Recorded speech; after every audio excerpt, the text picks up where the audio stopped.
हिमालय की बर्फीली चोटियों के बीच बादलों से बातें करता हुआ एक ऐसा मंदिर खड़ा है जिसे न समय मिटा पाया, न प्रकृति तोड़ पाई और न ही विज्ञान आज तक पूरी तरह समझ पाया। ये वही स्थान है जहाँ आस्था तर्क से बड़ी हो जाती है, जहाँ पत्थर बोलते हैं और खामोशी में भी एक दिव्य शक्ति गूंजती है। जी हाँ, हम बात कर रहे हैं केदारनाथ धाम की, 12 ज्योतिर्लिंगों में से एक। लेकिन क्या आपने कभी सोचा है कि समुद्र तल से 11,755 फीट की ऊंचाई पर इतने विशाल पत्थरों से बना ये मंदिर आखिर किसने बनाया, कैसे बनाया और क्यों आज भी ये मंदिर करोड़ों श्रद्धालुओं की आस्था का केंद्र बना हुआ है। कहा जाता है कि केदारनाथ का इतिहास महाभारत काल से भी पहले का है, जब पांडवों ने महाभारत युद्ध के बाद अपने पापों से मुक्ति पाने के लिए भगवान शिव जी को ढूंढा, लेकिन शिव जी उनसे रुष्ट थे और उन्होंने बैल का रूप धारण कर लिया। तब पांडवों ने उन्हें पहचान लिया और भीम ने बैल की पूंछ पकड़ ली।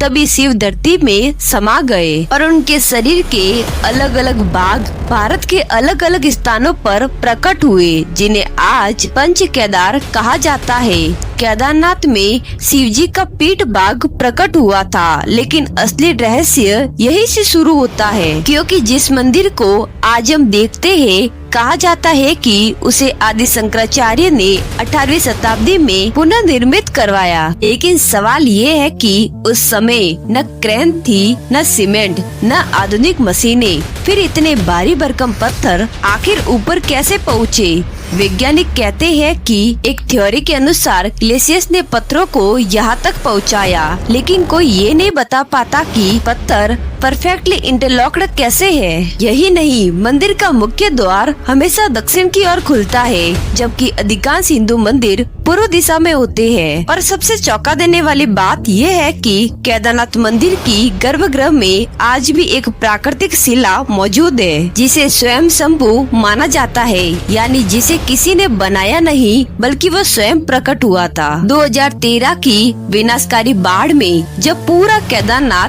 तबाह हो गया, हजारों लोग मारे गए, इमारतें बह गई, लेकिन मंदिर को एक खरोच तक नहीं आई। पीछे से आई विशाल चट्टान, जिसे भीमशिला कहा जाता है, वह ठीक मंदिर के पीछे जाकर रुक गई, मानो किसी अदृश्य शक्ति ने मंदिर को ढाल की तरह बचा लिया हो। वैज्ञानिक इसे कोइंसिडेंस कहते हैं, लेकिन भक्त इसे चमत्कार मानते हैं। उस बाढ़ के बाद जब अंदर का मलबा हटाया गया तो गर्भगृह में दीपक की राख और शिवलिंग बिल्कुल वैसे ही थे जैसे पहले थे। अब सवाल उठता है कि जब चारों ओर पानी, कीचड़ और तबाही थी तो अंदर सब सुरक्षित कैसे रहा? स्थानीय साधु और पुजारी बताते हैं कि बाढ़ की रात मंदिर के अंदर कुछ साधु ध्यान में लीन थे, जो बाद में कभी नहीं मिले। कुछ लोग मानते हैं कि वे स्वयं दिव्य शक्ति थे। केदारनाथ सिर्फ एक मंदिर ही नहीं बल्कि एक एनर्जी सेंटर माना जाता है, और ध्यान करने वाले योगी कहते हैं कि यहाँ मेडिटेशन करने पर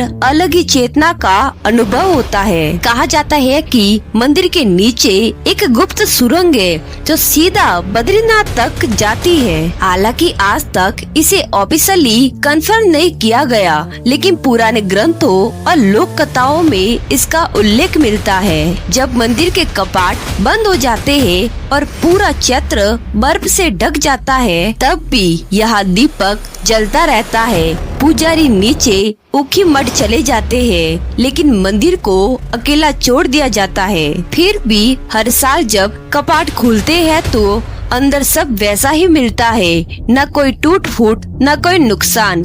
क्या ये सिर्फ संयोग है या कोई शक्ति इस स्थान की रक्षा करती है? केदारनाथ नाम ही अपने आप में रहस्य है। केदार का अर्थ होता है दलदल या कीचड़, और नाथ यानी स्वामी, अर्थात वह स्थान जहाँ शिव स्वयं प्रकृति के स्वामी बनकर विराजमान है। मंदिर के आसपास बिखरे हुए विशाल पत्थर आज भी इस बात का संकेत देते हैं कि यहाँ कोई साधारण निर्माण नहीं हुआ। इतिहासकार मानते हैं कि यह स्थान प्राचीन सभ्यता का केंद्र रहा होगा। आज भी केदारनाथ एक ऐसा रहस्य है जहां आस्था, इतिहास, विज्ञान और चमत्कार आपस में टकराते हैं और शायद यही वजह है कि जो एक बार यहाँ आता है वह सिर्फ दर्शन करने नहीं लौटता बल्कि अपने अंदर कुछ बदलता हुआ महसूस करता है, क्योंकि केदारनाथ सिर्फ एक मंदिर नहीं, ये एक अनुभव है, एक प्रश्न है और एक ऐसा रहस्य है जिसे समझने के लिए